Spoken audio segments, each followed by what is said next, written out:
Well, ladies and gentlemen, welcome back. We hope you enjoyed your little bit of retail therapy around the trade stand area and the wonderful food on offer here at the catering department around the back. And we welcome you back as we get underway with our afternoon performance. It's Saturday at the Xperia National Dressage Championship. Of course, later on, it's the Dressage International Intermediate 1 Freestyle. But it would be good to have it all explained to us. And I can't think of anybody better, really, to have that provide us with that this afternoon than the four-time Olympian, who was obviously a very integral part of that team at London 2012. He's been in numerous World Cup finals, and let's be fair, that is the mecca of dressage to music. Will you please join me in welcoming to Stoneleigh Intermediate 1 Freestyle, the one and only Mr. Richard Davison. Richard. Well, thank you, Matt. Good afternoon, ladies and gentlemen. So we are just about to watch the Intermediate 1 Freestyle, and I've got a copy of the score sheet here that the judges sitting around the arena are going to be using. And on that score sheet there are two sets of marks. There's the technical marks and there's artistic marks. Now I'm going to talk about the technical marks a little bit later on. But when it comes to the artistic mark, what everybody focuses on, for obvious reasons, is the music and the choice of the music. And I don't know about you, but once you get into this dressage to music business, you find yourself listening to all sorts of sources of music on the TV or the radio, driving a car, and you think, oh, that would be great for my dressage program. And then if you're anything like me, you rush out and buy the CD, very excited, get home, play it and try to ride to it, and it would be really disappointing. It just didn't work. I've got a cupboard full of CDs that just haven't worked like that. But why is that? Why doesn't the music work? And also, what are the judges going to be awarding 40 points for in this competition in half an hour's time, where it says music and interpretation of the music? Well, to help answer some of those questions, I've enlisted the help of a professional musician. She is in fact a Grand Prix rider herself, and she is in fact also a doctor of music, so pretty well qualified. But the thing that I'm most excited about is that she's also in a rock band. So I don't think that we're going to be in for anything too boring. So ladies and gentlemen, will you please welcome, and riders could you sit tight for a minute, will you please welcome Gaynor Colbourn. Okay, so Gaynor, we've got two horses here, and why don't I introduce the horses and riders first. Nearest to the stands, we've got Bobby Hayler, and Bobby was a member of our fourth place British young rider team at the Europeans this year, and she's on a horse that probably lots of you will recognise. It's called Active Walero, and he's the former Olympic ride of Nicola McGibbon. And I hope you'll agree with me that for 22 years old, Walero looks an absolute picture. And just for your interest, Bobby is only 20 years old, so she's got a horse 2 years older than herself. And then we also have Rebecca Hughes, and she's on Classic Aggasi, which is owned by Robert Shemenko. And Aggasi is a 7-year-old horse, which I think you'll find very impressive, although this horse is very inexperienced. It's only done a few shows. So Gaynor, where are we going to start? I think what we'll do is we'll start with Canter, that's okay, and we will use Walero, because he's got some excellent rhythms that we can demonstrate Canter music. Canter will change according to the type of horse and the level the horse is working at. And if you look at the leading leg, I'm now going to play you to what he's doing. So we're looking at the right foreleg now. Right foreleg, very slow.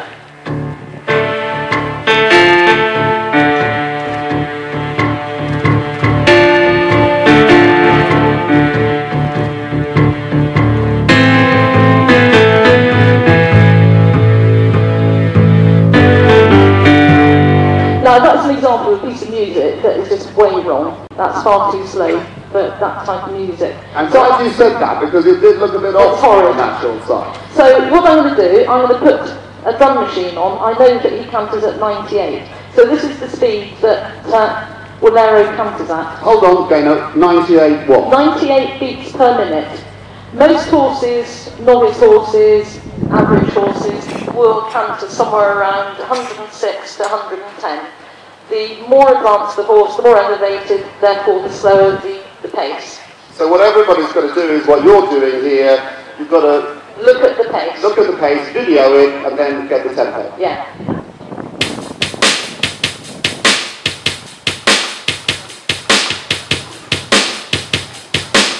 Now I think it's actually slower than that now.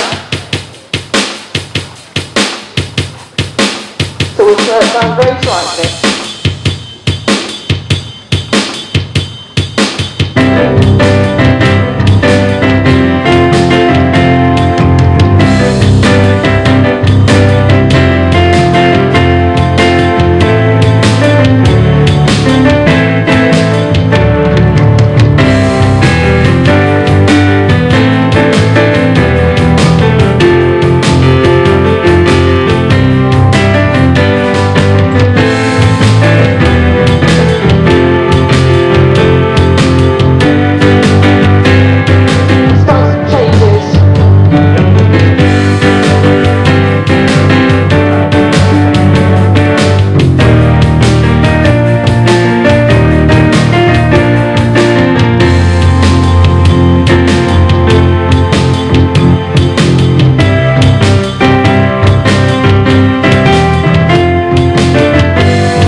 Now she's doing 1 times now, and if you look, that's 1, 2, 1, 2, 1, 2. Okay, let's do that again.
When Bobby was riding the 2 times, we were still within the canter rhythm.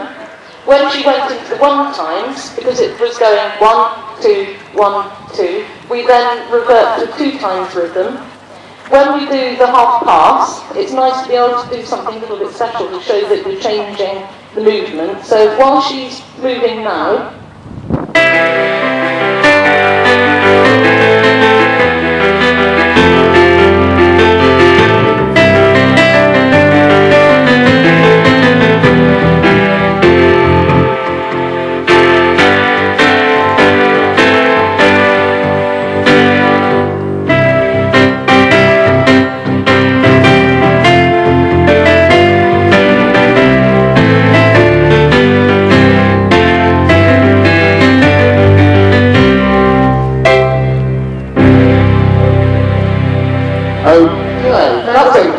for those of you on the other side of the arena over there, I just need to tell you I have been checking that Gaynor's fingers are actually moving and she really is playing it. It's not just some pre-recorded stuff that I would put in this machine. Why not? Okay, well look, that's a canter. Why don't we have a look at some Trot work with Rebecca?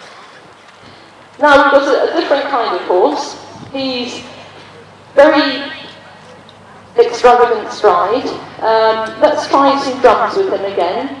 Now, when I looked at the video of Rebecca riding Aggasi, he was actually trotting at 140. So what we've got here... That is 140 not miles per hour. Well, it was actually, he was really whizzing. So this is 140 beats per minute. Now, I want the audience to tell me whether this is the right speed. Is it too fast? Is it too slow?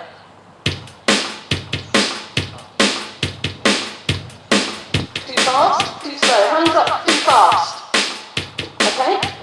Now this is what, as riders, you've got to do yourself. You've got to work out, is the music too fast? Is it too slow? That's too fast.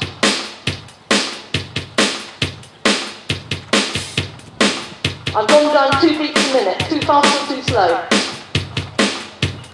Hands up for too fast. And that includes the BDSC tent as well. Got lots of would-be judges, very good, I can see there. I think we're almost there. We'll go down 1 more beat. This is 136 beats per minute.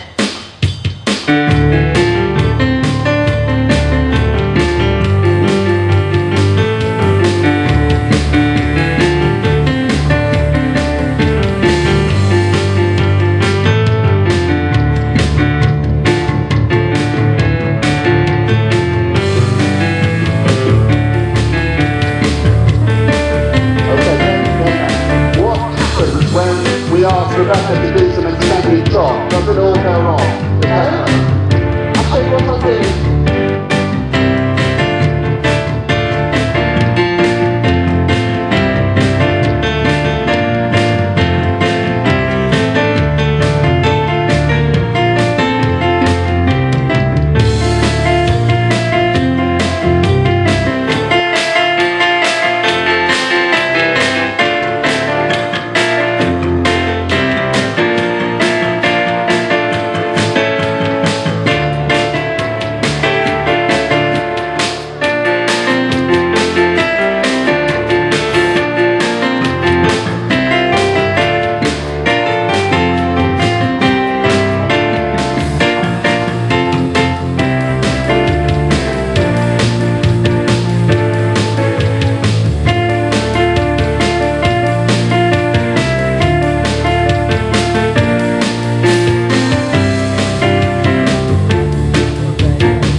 This horse, I'm sure you'll agree, really comes off the floor.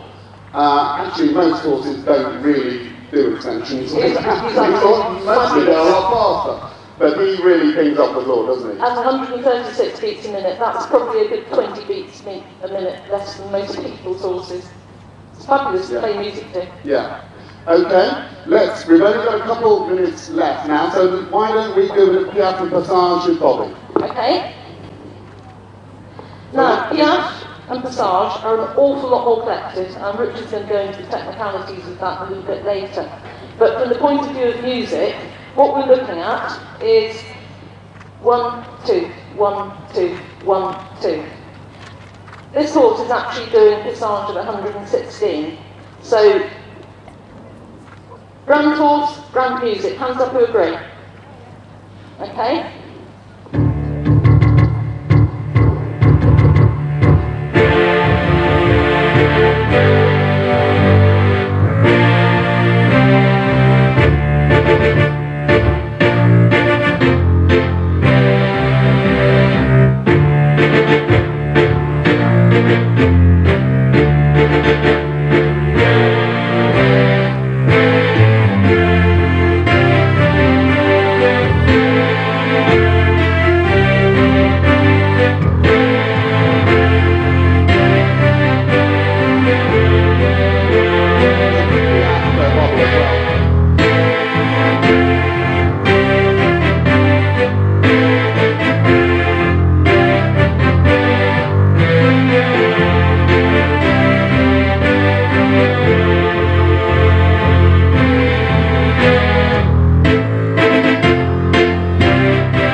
Well, thank you very much, Bobby. I think you'll agree with me now when you bear in mind that Valero is 22 years old, he looks like an 8-year-old, so that's great. So thanks very much, Bobby and Rebecca. They're going to just stay in for a moment. Okay, Gaynor, it's great. If we just had you playing by the side of the arena, it would be really easy, wouldn't it? But has been done. I'm not sure the judges are going to let that happen. So really, that explains why when we buy a lot of these CDs and the tempo isn't right for our horses, why we get into trouble with that. But of course, you can cut and paste the music off CDs, and you can slightly change the tempo, can't you? You can, yeah. As just a word of warning to most people, if you're choosing modern day disco music or modern day dance music, it's actually a set of 120 beats per minute. That's the optimum speed for dance music. So ABBA, not that I think that's optimum for anything, but if people like ABBA... it makes you a rock musician. Slayer. If any of you want to play Pet Shop Boys, anything like that, 120 beats a minute, nearly all of them. Okay, well, there you go. Those are the tips from Gaynor. Thank you very much, Gaynor. And I know that Gaynor is going to be on the Classic Dressage stand-up. 3:30. 3:30. I think is Charlotte there at the same time? I'm sure she will be. So if you want to go and speak to Charlotte and Gaynor, then that's where they'll be. I'm sure you know everything about tempos and beats per minute and types of music now anyway. But if there is anything that you need to know, then that's where to go. So now, keeping my eye on the time because we can't run late because of the competition. Obviously, no matter how good the music, if you haven't got your technical side right, you're not going to come out with very high marks. Because when I have a look at this score sheet, there are in fact 140 marks for technical and actually only 60 for the real artistic side, because there's a couple of marks in here which actually belong to the technical side, but they're popped into the artistic side just to mislead us. So, how do you balance that? How do you get the best technical marks you possibly can? The first bit of advice I'd give is that bear in mind the atmosphere that you're going to be doing this in. In my experience, it's all very well getting a lovely ground plan with lots of difficult movements strung together in the quietness of your own school at home. And it's another thing when you come to an atmosphere like this with the flags flapping and loudspeakers and all the rest of it, you've got a different horse. And that horse moves differently and reacts differently. And what he can do at home, he won't do in this atmosphere. And I've seen that a lot at the big World Cup shows.